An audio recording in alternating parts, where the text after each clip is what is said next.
आज हम आपकी मुलाकात करवाने जा रहे हैं केमिकल स्पेस की 30 साल से ज़्यादा पुरानी कंपनी नियोजन केमिकल से। और हमारे साथ कार्यक्रम में शामिल हो रहे हैं कंपनी के एमडी डॉक्टर हरीश कानानी साहब। आईआईटी मुंबई से आपने केमिकल इंजीनियरिंग में बैचलर्स की डिग्री हासिल की और साथ ही मैरीलैंड यूनिवर्सिटी से केमिकल्स इंजीनियरिंग में आपने मास्टर्स भी किया है और डॉक्टरेट की डिग्री भी वहीं से ली है। पहले मैं आपके सामने नतीजे रख दूँ। 13 तारीख को नतीजे आए थे। आय 30% बढ़कर आई, 204 करोड़ पर पहुंची है। कामकाजी मुनाफा 22% बढ़कर 33 करोड़ पर पहुंचता हुआ दिखा है। मार्जिन्स 16.2%, 1% घटकर आए हैं और मुनाफा 12% घटकर 14.25 करोड़ रुपए के आसपास रहा है। तो सर, दो चीज़ें हैं। एक और आपके मार्जिन्स और कामकाजी मुनाफा इबिटा दोनों में बढ़त दिखी है, लेकिन मार्जिन्स और मुनाफा थोड़ा कम आया है। क्या इसकी वजह समझते हैं sir? So first of all शुक्रिया मुझे यहाँ बुलाने के लिए। जी।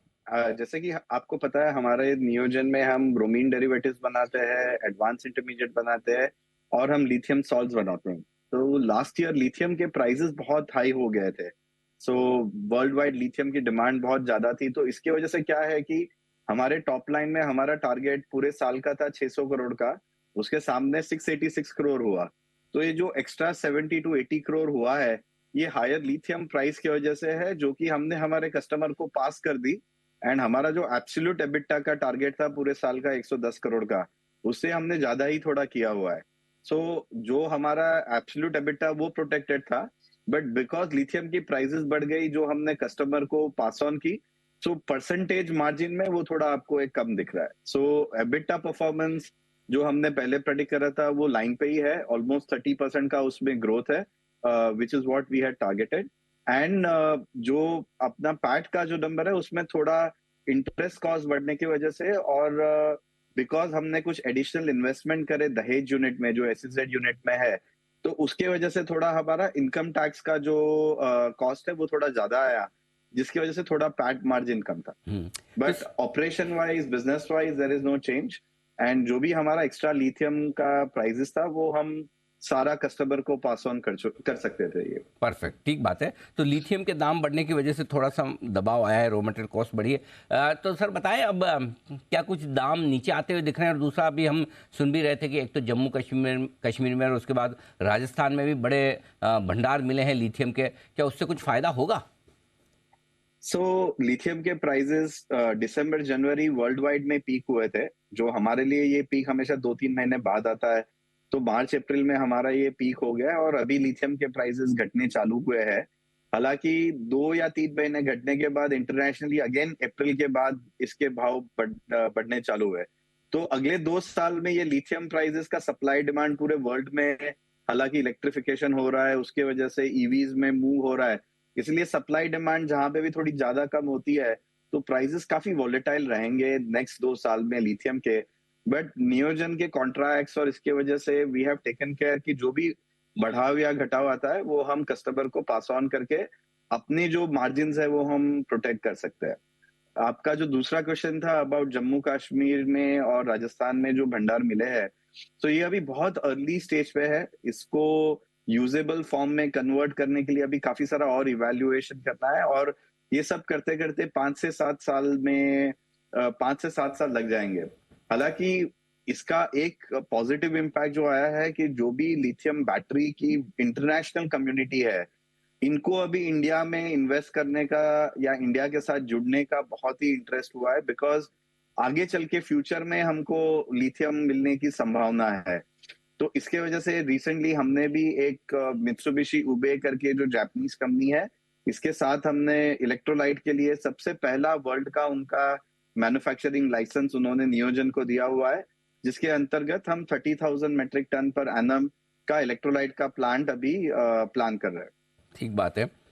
सर, 2020-2021 दोनों वित्त वर्ष में आपके मार्जिन्स लगभग लगभग 19% के आसपास रहते थे। अब घटकर 14, 14.5% की रेंज में आ गए। क्या आप यही मार्जिन से संतुष्ट हैं? वापस 19% की तरफ जा सकते हैं? यदि हाँ, तो कितना समय लगेगा सर? सो एबिटा मार्जिन हमारे 19% के आसपास थे जैसे आपने बताया, और अभी 16% के आसपास है। एंड अगर आप उसमें वो लिथियम का करेक्शन जो है 70-80 करोड़ का टॉप लाइन से अगर आप निकाल लो, तो ये मार्जिन वापस वही 18.5-19% के बीच में है। तो ऑपरेटिंग मार्जिन जो है वो हमारे बरकरार है। इवन अगले साल में हमने बताया कि डिपेंडिंग ऑन अभी की जो लिथियम प्राइस है, हमारा रेवेन्यू 800 टू 850 करोड़ के बीच में रहेगा, और उस पे 18-19% के हिसाब से अगर लिथियम प्राइसेस और बढ़ गए और उससे ज्यादा होंगे तो ये अलग बात है। बट बोथ हमारा जो लिथियम करेक्टेड टॉप लाइन है उसमें एज वेल एज एबिटा, ये दोनों में हमने 30%, 25 टू 30% ग्रोथ का गाइडेंस दिया हुआ है। एंड इसकी काफी अच्छी हमारी प्रोडक्ट्स की डिमांड है, एक्सपोर्ट्स में भी हमारा डिमांड बढ़ रहा है, हमारा सीएसएम बिजनेस भी बढ़ रहा है, तो ये सब देखते ये पॉसिबल है और अचीवेबल है हमारे लिए। कालानी साहब, एक और चीज़ बताएं, आपने चूंकि कहा भी अभी कि आप एक एक्सपांशन प्लान ला रहे हैं जो आपका ग्रीनफील्ड एक्सपांशन है इलेक्ट्रोलाइट और बैटरी केमिकल्स बनाने का, ये कब तक पूरा होगा और इसका असर आपके आय में, मुनाफे में कब से देखने को मिलेगा सर? हमने क्या करा है कि नियोजन आयोनिक्स करके एक सब्सिडरी बनाई है, जिस is a wholly owned subsidiary part of नियोजन। इसमें हम ये इलेक्ट्रोलाइट और सारे बैटरी मटेरियल का इन्वेस्टमेंट हम इसके तहत कर रहे हैं। तो इसका जो पहला डेमो प्रोडक्शन प्लांट है वो हमारा ये साल में ही आना चालू हो जाएगा, और उससे रेवेन्यूज भी हमारे अगले साल से कंट्रीब्यूट करना चालू करेंगे।